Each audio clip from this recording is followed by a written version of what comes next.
Wakil Presiden Republik Indonesia, Bapak Gibran Rakabuming. Mari kita beri apresiasi sebesar-besarnya kepada seluruh peserta dan para pemenang atas dedikasinya dalam keberlanjutan energi di lingkungan masyarakat. 3. Baik, terima kasih. Selanjutnya dipersilakan untuk Bapak Kiki, Mr. Ali. Baik, Assalamualaikum warahmatullahi wabarakatuh. Salam sejahtera, Shalom, Om Swastiastu, Namo Buddhaya, Salam Kebajikan, Rahayu Rahayu. Ini saya sudah menyiapkan beberapa slide. Nanti akan saya paparkan secara santai aja ya. Saya nggak usah pakai podium. Jadi saya yakin teman-teman di sini sudah tahu banyak negara-negara besar di dunia yang saat ini terdampak perubahan iklim karena pemanasan global. Ada bencana kekeringan ekstrim, banjir, kenaikan air laut, yang nanti dampaknya banyak seperti gagal panen, dan lain-lain. Jadi ini tantangan kita ke depan. Tantangannya sudah ada di depan mata dan kita harus segera bertindak. Tapi Bapak Ibu, teman-teman semua, Indonesia sebagai negara yang besar, sebagai negara yang tangguh,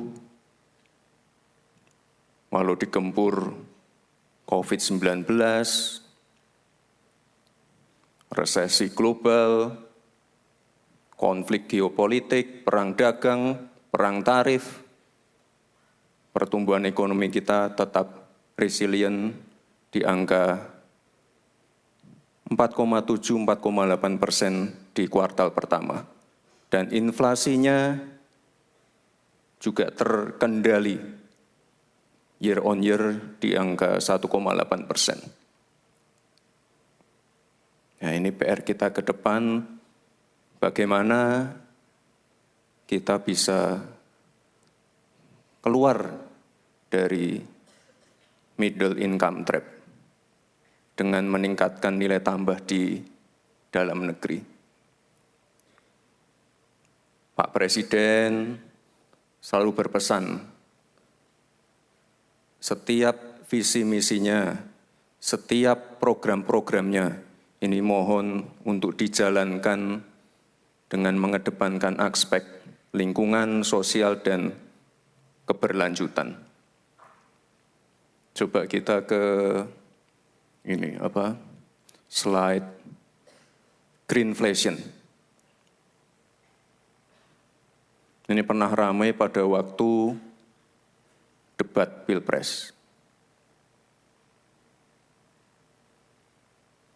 Ada yang bingung, ada yang meremehkan, ada yang bilang ini enggak penting, ini penting sekali.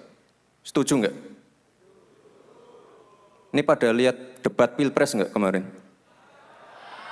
Saya membahas greenflation, saya membahas carbon capture, carbon storage.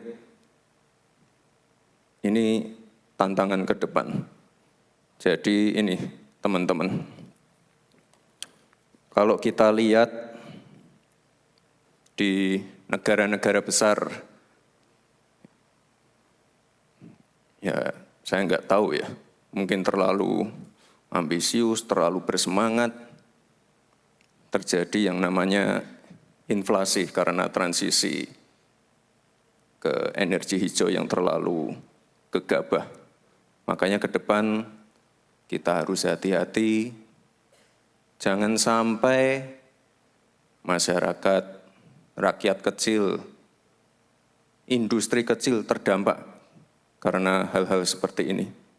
Jadi kalau di ini negara yang tidak perlu saya sebut ini ada demo, ya karena pajak BBM naik, gas naik, listrik naik, kita nggak pengen seperti itu.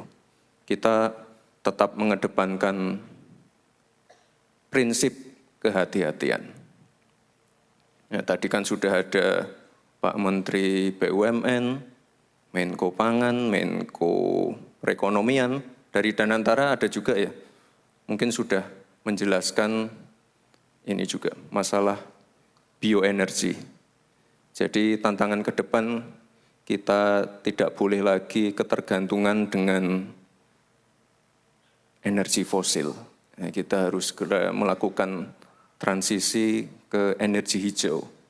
Ya, ini kalau sekarang kita udah punya B35, B40, ke depan Pak Presiden menargetkan B50. Jadi nanti untuk bioaftur, bioetanol, biodiesel banyak. Dan potensi bioenergi kita besar sekali. Ini mencapai 57 gigawatt.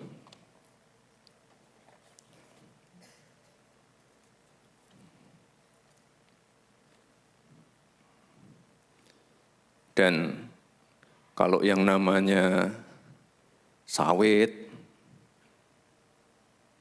rumput laut, kita termasuk yang terbesar di dunia. Coba sekarang kita lompat ke IKN. Jadi komitmen Indonesia untuk mengurangi dampak perubahan iklim ini sudah sangat besar. Ini salah satu persemaian atau nursery center yang ada di IKN. Kapasitasnya 15 juta bibit per tahun. Ada juga yang di Jawa Barat, coba ditampilkan videonya. Kapasitasnya hampir sama.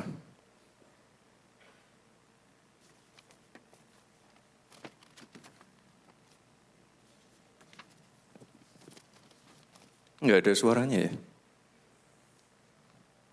Jadi intinya kalau di total semua seluruh Indonesia kita punya 83 juta bibit per tahun untuk nursery.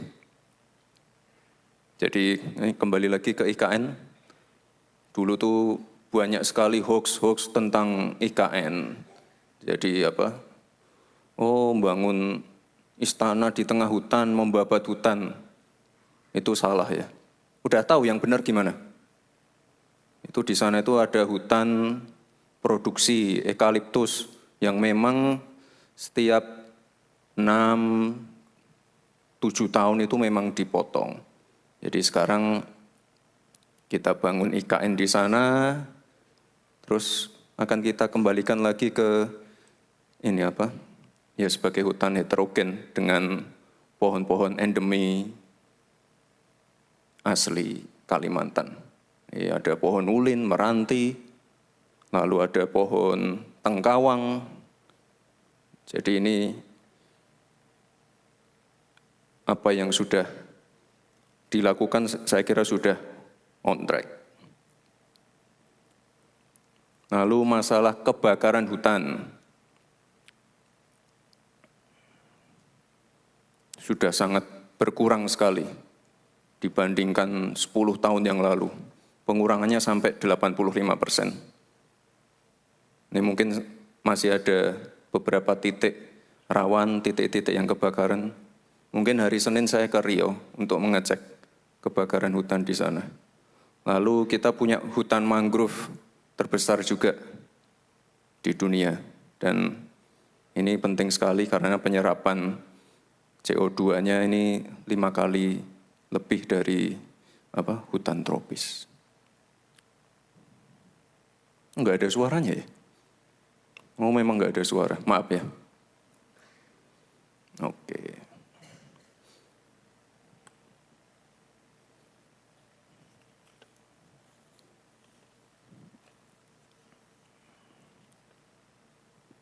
kita sekarang juga sudah punya PP nomor 79 tahun 2023 tentang kendaraan listrik.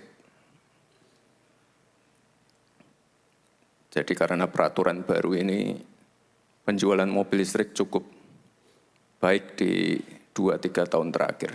Dan kalau saya lihat, banyak juga influencer, YouTuber yang sudah mulai rajin mereview mobil-mobil listrik.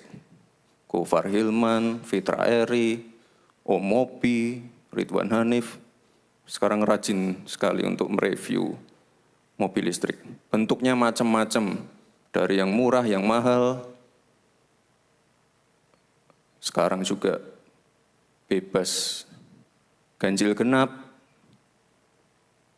Apalagi ya, pajaknya lebih rendah dan pilihannya lebih banyak. Dan ini ada yang naik Transjakarta enggak? Siapa yang naik Transjakarta? Oh, bagus, tepuk tangan dulu.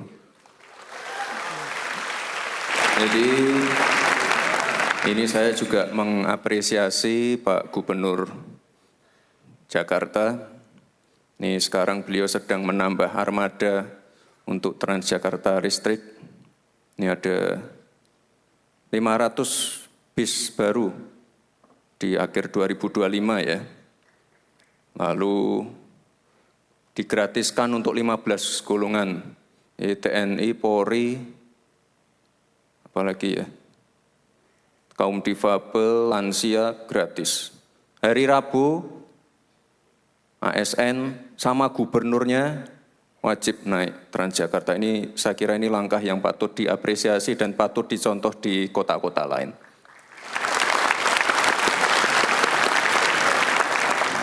Itu. Lalu selain mobil listrik, kita juga ingin membahas masalah pengelolaan sampah. Nah, saat ini sudah ada Satgas Percepatan Pengelolaan Sampah. Nanti di 12 kota ada yang namanya pembangkit listrik tenaga sampah. Ada 2 percontohan di Surabaya dan di Solo. Nah, itu sudah saya cicil pada waktu saya masih wali kota. Ini yang di Surabaya 12 megawatt, yang Solo 8 megawatt. Ini udah selesai waktu saya masih wali kota, dan ya insya Allah di 12 kota nanti bisa segera meniru 2 kota ini. Ada yang dari Solo mungkin? Oh, dari Solo. Bikin karya tulis juga tentang ini? Enggak? Wah, payah. Ini bikinnya setengah mati loh. Aduh. Oke, lanjut ya.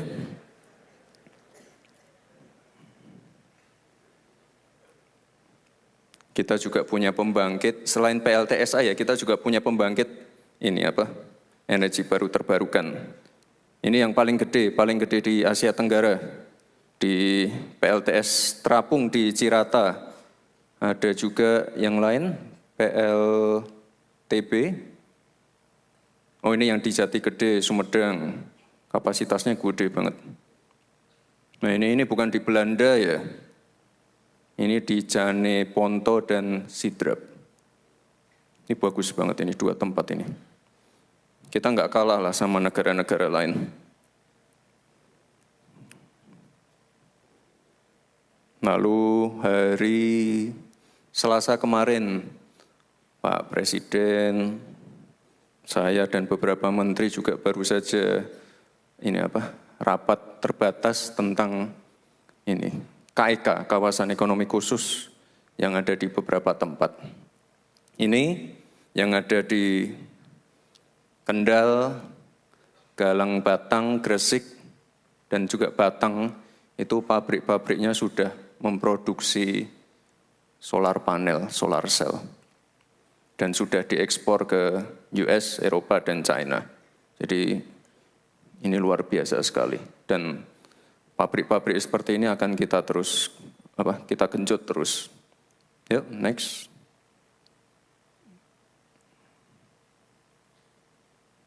Minyak jelantah. Minyak jelantah sekarang juga sudah bisa diproses menjadi campuran bioaftur. Ini udah ada kilangnya di Cilacap. Nanti nambah lagi di, sebentar, akan bertambah lagi di Dumai dan Balongan. Itu ya. Dan karena hari ini banyak sekali anak-anak muda, saya berterima kasih sekali. Anak-anak muda sekarang hampir semuanya bawa tumbler, ke kampus, ke kantor bawa kontainer sendiri. Kalau belanja pakai bawa tas belanja sendiri, mengurangi penggunaan sedotan plastik. Dan yang paling saya senang tadi banyak yang pakai Transjakarta. Lalu tadi ada pemenang-pemenang karya tulis ya Pak ya, karya ilmiah. Tadi saya lihat ada 2 itu digital ambassador ya, kayak influencer seperti gitu ya. Oke. Mana tadi yang 2 orang itu ya? Oh, enggak gampang loh. Menyuarakan hal-hal yang kurang populer. Kayak kemarin saya bahas kemenyan. Kalian pakai parfum enggak? Ada yang pakai parfum enggak? Itu bahannya dari kemenyan. Bukan cuma dukun yang pakai kemenyan. Ya, yang namanya hilirisasi itu bukan hanya tambang. Ada yang lain-lain juga. Boleh tahu namanya siapa yang 2 ini? Siapa namanya? Boleh ditampilin enggak sih akun Instagramnya? Oh, enggak bisa ya. Oke, maaf. Ya, soalnya enggak gampang. Saya bahas kemenyan ribut, bahas AI ribut juga. Apa salahnya AI? Aduh. Ayo. Nama saya Aisyah, Pak. Aisyah. Kuliah di? Saya masih SMA. Hah? Masih SMA? Iya. Mantap.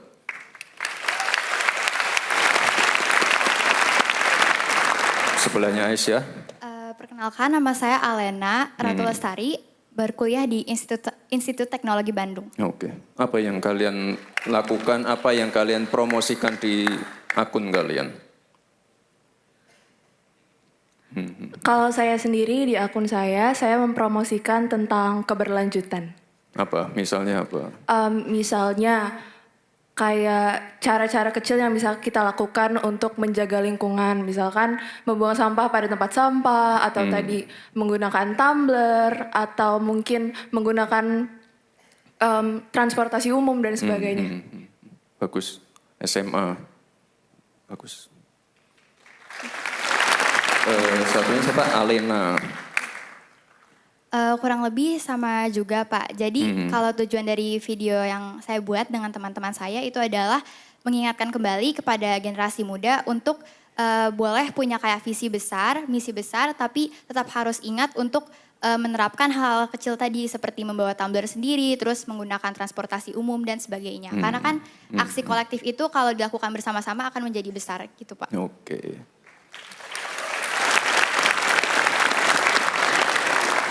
Ya, saya senang ya, soalnya anak-anak muda sekarang tuh lebih care tentang environment ya. Dan saya titip. Tadi kan saya bicara masalah PLTSA ya, pembangkit listrik tenaga sampah. Itu enggak gampang. Kenapa? Karena dari hulu hilirnya harus dikerjakan. Jadi nanti ketika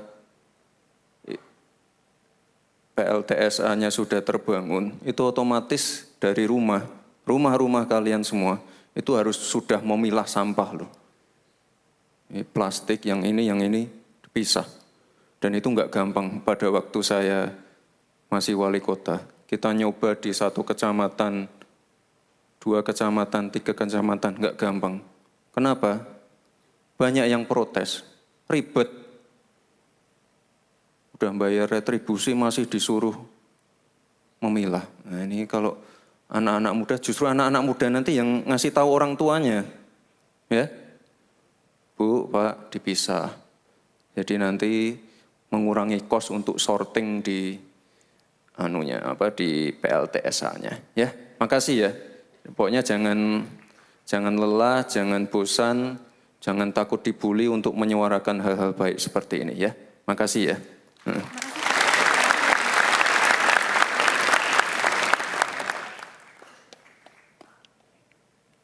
Nah, lalu ini harus saya mention juga beberapa komunitas, mungkin ada di sini juga ya. Komunitas anak-anak muda yang sudah memberi contoh yang baik,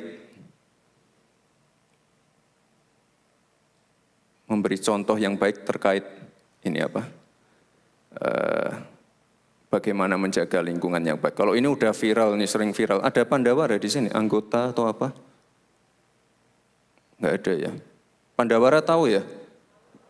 Nah, saya yakin nanti setelah pulang dari sini akan ada Pandawara yang lain. Ini juga pernah dibully nih, kasihan. Udah bersihin sungai, tapi dibully juga. Kasihan. Ada Zero Waste Indonesia. Ada di sini nggak? Nggak ada ya. Coba tampilin dong. Nah ini. Sama juga edukasi gaya hidup minim sampah. Ada Trash Ranger. Ini mengelola sampah di sekolah. Oh, ada orangnya di sini? Hah? Siapa? Oh, oke. Makasih ya. Lalu ada SRE. Oh, ini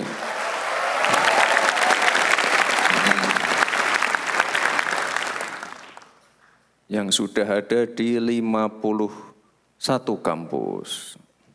Ada Trash to Move. Ada di sini. Ini inovasi daur ulang sampah plastik. Bagus ya. Ya. Ini saya sangat senang sekali. Banyak komunitas-komunitas yang positif seperti ini. Dan saya yakin ke depan akan makin banyak komunitas-komunitas seperti ini. Baik Bapak Ibu, ini sebagai penutup, teman-teman semua, kemarin kan sudah diluncurkan logo baru. Coba tampilin.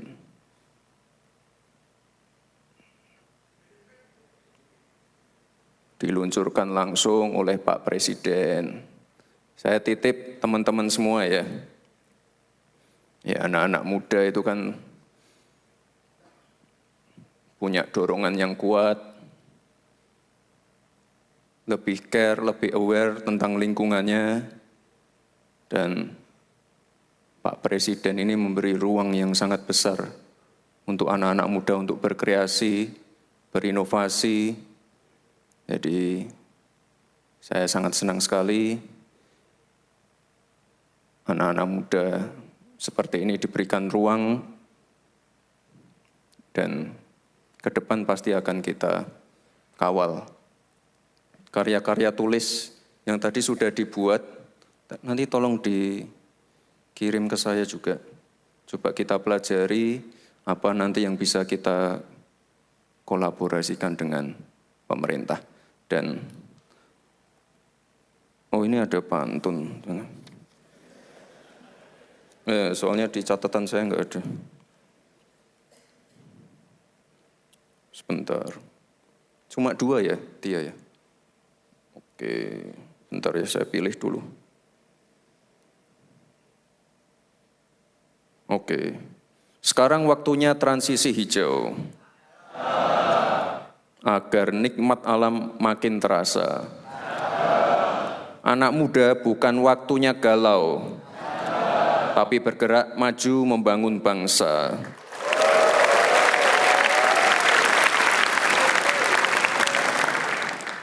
Ini satu lagi lah ya. Pergi ke sawah melihat petani.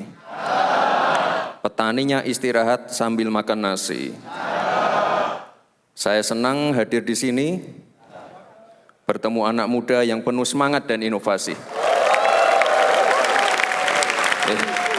Sekian, terima kasih. Wassalamualaikum warahmatullahi wabarakatuh.